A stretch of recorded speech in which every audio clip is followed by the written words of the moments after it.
చూస్తే దేశీయ స్టాక్ మార్కెట్లు భారీ నష్టాలతో ముగిశాయి. క్రూడ్ ఆయిల్ ధరల పెరుగుదలతో మార్కెట్లు పతనమయ్యాయి. స్టాక్ మార్కెట్ 1313 పాయింట్లు, నిఫ్టీ 360 పాయింట్ల నష్టంతో ముగిశాయి.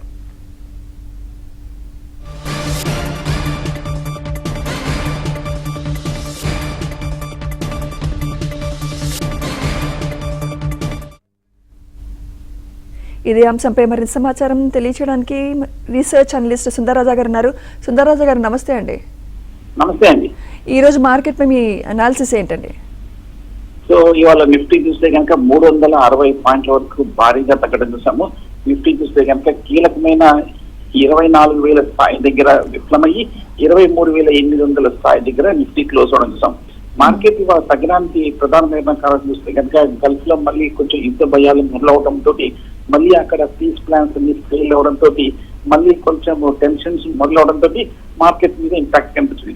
సో దీనికి తోడు మనకి ఈ కారణాల చేత మనకి క్రూడ్ ఆయిల్ కూడా భారీగా తగ్గింది. ఇంటర్నేషనల్ మార్కెట్ చూస్తే కనుక క్రూడ్ ఆయిల్ స్పాట్ లో 105 పైన, అలాగే మనకి ఈ crude oil WTI crude oil కూడా ఆల్మోస్ట్ $100 పైన ట్రేడ్ అవడంతో మార్కెట్ లో బాగా వీక్నెస్ కనిపిస్తుంది.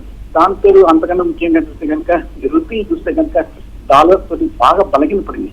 ఇవాళ చూస్తే కనుక ఇంచుమించు 0.9% వరకు, అంటే ఇంచుమించు ఒక 1% వరకు తగ్గి ఈ $95.32 ఆల్మోస్ట్ ఆల్ టైమ్ గరిష్ట స్థాయి దగ్గర క్లోజ్ అవడంతో మార్కెట్ లో కొంచెం భయాందోళనలు, కొంచెం టెన్షన్స్ అవడంతో నిఫ్టీలో కూడా బాగా భారీగా కరెక్షన్ కనిపించింది. అంటే ఈ వీక్ అంతా ఇలాగే ఉంటుందంటారా సిచ్యువేషన్? ఏదైనా మెరుగుపడే ఛాన్స్ ఉంటుందంటారా సుందరరాజా గారు?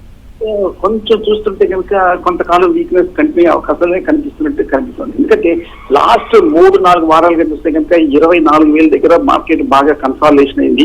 23,800 దగ్గర మనం కనిష్ట స్థాయి చూసాము. కరెక్ట్ గా మార్కెట్ 24,000 ఫెయిల్ అయ్యి మళ్ళీ టెక్నికల్ గా 23,000 ఈ 3 వారాల కనిష్ట స్థాయి దగ్గరికి రావడంతో కొంచెం కరెక్ట్ గా ఆ ఎడ్జ్, ఆ మద్దతు లెవెల్లో ఉన్నట్టు కనిపిస్తుంది. మార్కెట్ ఖచ్చితంగా రేపు బౌన్స్ బ్యాక్ అవ్వాలి, లేదంటే కనుక షార్ట్ టర్మ్ కొంచెం ఒక వీక్నెస్ అనేది కంటిన్యూ అయ్యే అవకాశం కనిపిస్తుంది. కాకపోతే ఈ వారం చూస్తే కనుక మనకి ద్రవ్యోల్ బలము, రీటైల్ ఇన్ఫ్లేషన్ 12th ఉంది, అలాగే హోల్సేల్ ప్రైస్ ఇన్ఫ్లేషన్ కూడా చూస్తే కనుక 14th ఉంది. కాబట్టి సో ఒకవేళ కనుక ఈ ఇన్ఫ్లేషన్ ద్రవ్యోల్ ఉంటే మన దేశంలో నిత్యావసర వస్తువులు ఏ విధంగా పెరిగాయో తగ్గాయో అని మనకి ఇండికేషన్ వస్తుంది 12వ తారీఖు. ఒకవేళ కనుక మనకి నిత్యావసర ధరలు కనుక పెద్దగా తరగలేదంటే కనుక మార్కెట్ కొంచెం పాజిటివ్ గా తీసుకుంటుంది. ఒకవేళ కనుక పెరిగే కనుక వస్తువులు అప్పుడు మార్కెట్ కొంచెం నెగిటివ్ గా తీసుకునే అవకాశం కనిపిస్తుంది. రైట్, థ్యాంక్ యూ సుందరరాజా గారు.